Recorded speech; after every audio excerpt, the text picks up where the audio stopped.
Olá, hoje é quarta-feira, dia 1º de dezembro de 2021 e eu venho aqui agradecer aos que têm me seguido, aos que têm me escrito perguntando por que é que eu sumi. De fato eu sumi nesta segunda 29, nesta terça 30, por um motivo que não é bom, mas é justo. A ausência eterna, permanente, da minha amadíssima mãe, Raimunda Ferreira Pinto, Mundica, que morreu no sábado, às 1h30 da manhã, aos 91 anos e 11 meses de pneumonia, causada por um longo período de 12 anos de Alzheimer, que ficou grande parte dele já recolhida na cama, e isso levou a essa causa-morte. A minha mãe era tudo para mim.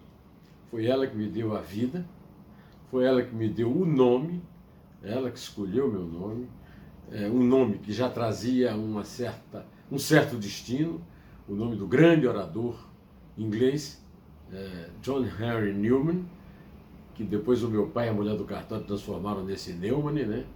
Ela me deu também essa cara. Eu sou igual à minha mãe, então eu sou uma espécie de continuidade da minha mãe. E isso é ao mesmo tempo um aumento da dor da ausência dela, mas também um certo consolo de vez que eu tomo consciência de que eu, meus 5 irmãos, meus 4 filhos e meus 5 netos, além dos netos dela, filhos dos meus irmãos, são sequências dela.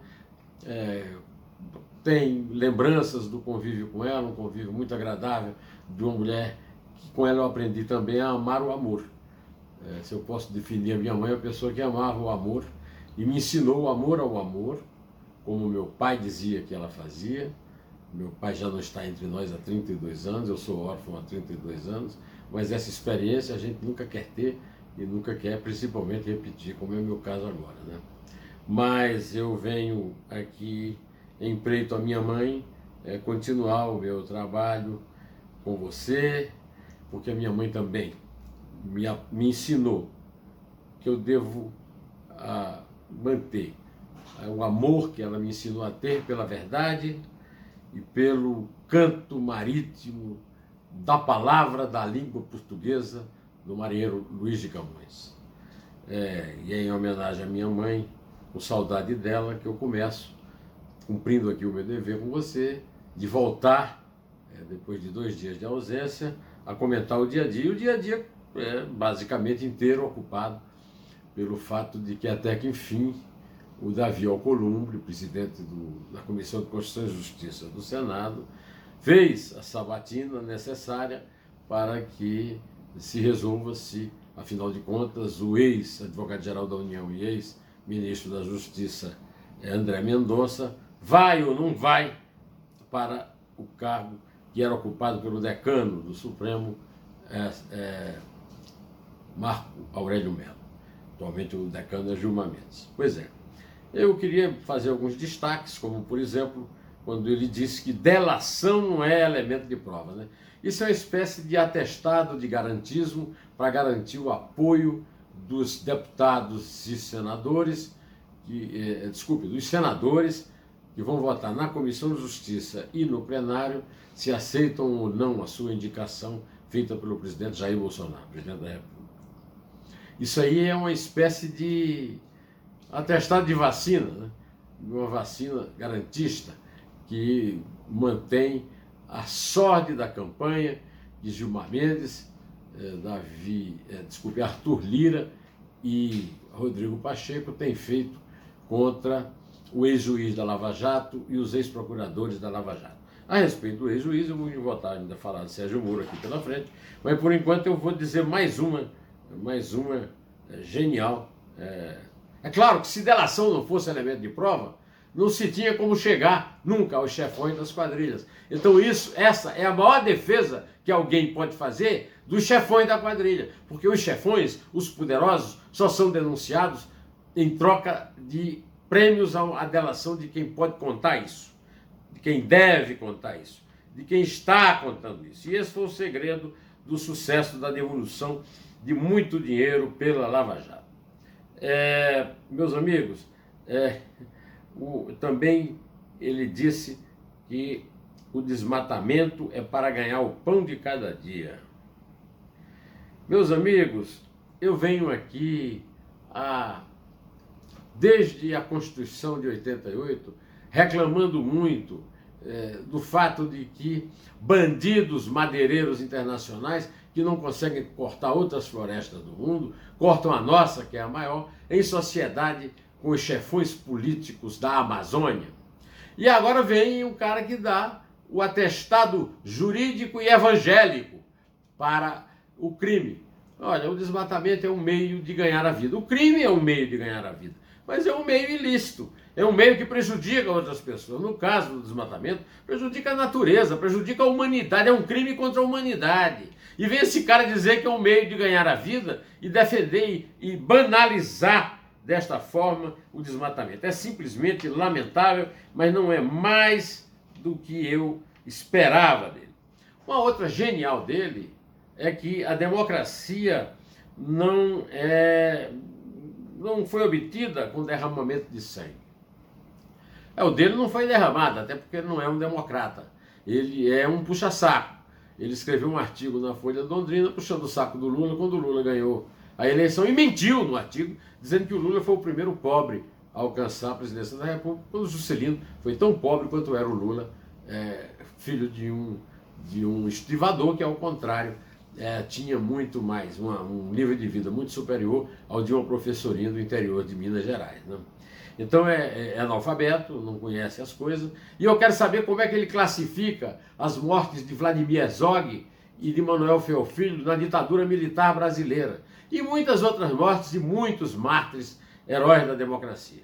A democracia também é construída na amálgama do sangue derramado. Agora ele é ignorante demais, insensível demais para saber disso, né?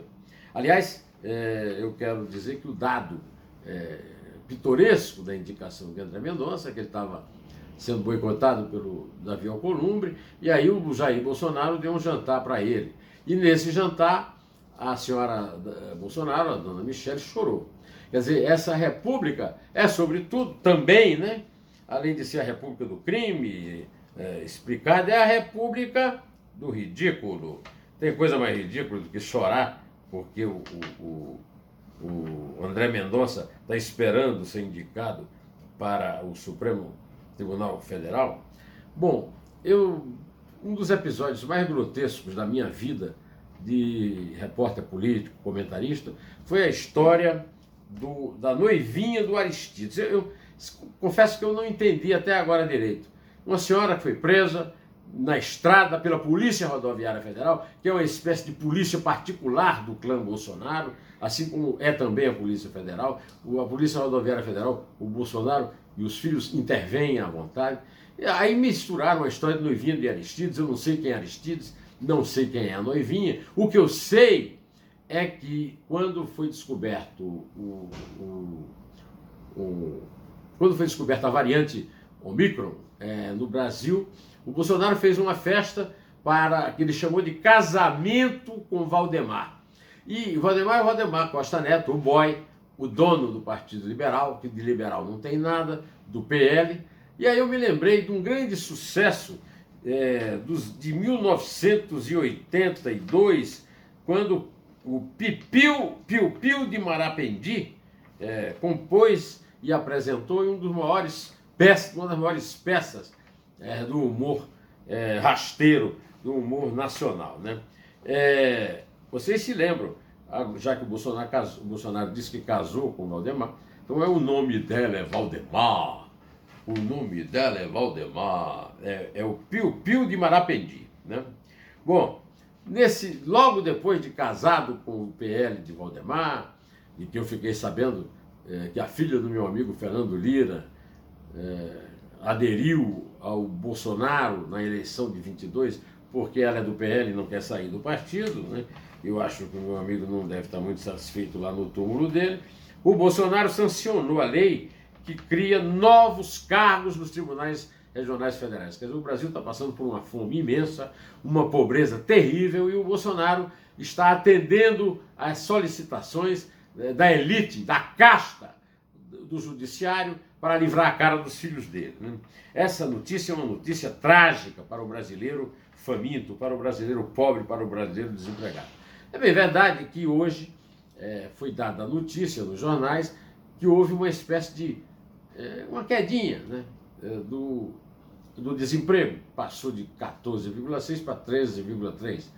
Agora, não foi uma grande queda, e é uma queda que não retrata a péssima qualidade do emprego que foi dado, né?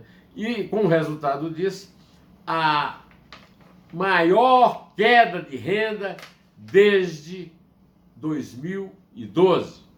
Ou seja, em 2022 vai fazer 10 anos, nós estamos dentro da maior queda desde então. O Cláudio Porto, da empresa Macroplan, grande economista, líder estudantil na juventude lá em Campina Grande, disse isso na entrevista que me deu aqui, no Neumann Entrevista. O Brasil, todo o Brasil, os ricos, os pobres e os remediados, o Brasil empobreceu nestes 10 anos, ao contrário do mundo. Enquanto isso, estamos criando novos cargos, novas para a casta que ocupa os tribunais regionais federais. Uma outra notícia é que o relatório que tirou o sono do Flávio Bolsonaro, primogênito do Jair, passou por 3-1 na segunda turma do Supremo Tribunal Federal. Isso não quer dizer que ele esteja indo sentado, ele está como Lula, uma prova de que tem um acordão, né, entre Lula e Bolsonaro. Agora, é uma vergonha, porque os promotores do Rio, a Justiça do Rio, tem um trabalho miserável para juntar um monte de provas irrefutáveis, cara depositando dinheiro no banco filmado, os recibos todos na mão dos promotores, aí vem um Supremo Tribunal Federal e olha, não houve nada disso, o Flávio tem foro, tal. Mas hoje está sendo lançado o livro de Sérgio Moro, que se chama Contra o Sistema de Corrupção. E também está sendo divulgado o resultado da pesquisa da Atlas Político, dizendo que o Lula está com 44%, o Bolsonaro com 32% e o Moro com 15% no primeiro turno. Dá uma distância grande, mas o Moro está muito mais apontado como alternativa, né, como alternativa, não a terceira via, alternativa, no caso, a polarização, do que gente com quem se contava mais, como Ciro Gomes e João Dória, principalmente. Eu estou aqui me preparando para entrevistar Sérgio Moro, presidenciável pelo partido Podemos, no qual ele está inscrito, e vou pôr essa entrevista no ar, como todo sábado eu faço, sábado a 1h da tarde. Eu garanto a você que vai ser uma entrevista que vai ter muitas revelações. Revelações que estão ou não estão no livro do Moro, mas eu tiro aqui das coisas que eu tenho acompanhado, do que ele... enquanto essa entrevista não vai para o ar, está no ar a do agrônomo Chico Graziano, dizendo que o Brasil agroambiental tem futuro. Contando que saiu do PSDB quando viu o Alckmin se juntar ao Centrão em troca de tempo na TV. Vocês sabem qual foi o resultado que o Alckmin teve com o apoio do Centrão e muito tempo na TV. Ele ganhou aquilo, né, que todo mundo sabe quem foi que ganhou na hora, né? O Edilson Martins, meu amigo Edilson Martins, no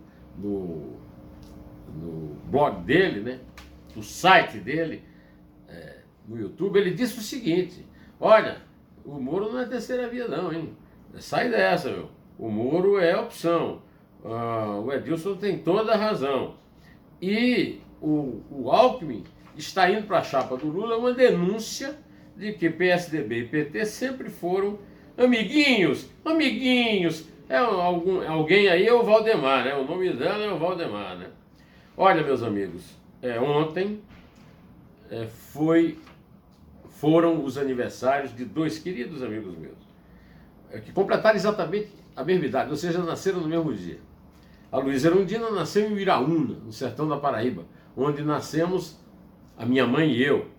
A minha mãe nasceu em 1930 e a Erundina nasceu em 1934. O Zé Bonifácio de Oliveira Sobrinho, o Boni, que foi o inventor do padrão Globo de qualidade, também nasceu nesse dia, né? 30 de novembro de 1934. Está completando, portanto, 86 anos. Agora, Jacó Pinheiro Golder está completando 88, ou seja, dois infinitos de pé. E por causa disso eu já gravei, já pus no ar. Normalmente eu ponho 2 dedos de prosa no ar no domingo, mas desta vez eu pus hoje para comemorar os 88 anos muito bem vividos do Jacó Pinheiro Goldberg. O Jacó me deu uma entrevista espetacular, você não pode perder. Vá lá e veja. Ele conta que o Brasil já está no divã dele por causa do medo causado pela pandemia. E que a cura para esse medo do Brasil é Rivotril agora. E muitas sessões de psicanálise depois. Aberta. Desde sábado tem uma entrevista do Chico Graziano, sobre a qual eu já lhe falei, e desde domingo 2 dedos de prosa com a cantora paulistana Ana Canhas, cantando as obras-primas de meu amigo querido, que eu tenho muita saudade, o Antônio Carlos Gomes, Belchior Fontenelis Fernandes, gênio da música popular brasileira, como mostra o excelente disco e o show da cantora paulistana Ana Canhas. Não percam nada disso. Você encontra tudo no canal José Neumann de Pinto e eu conto com a sua permanência.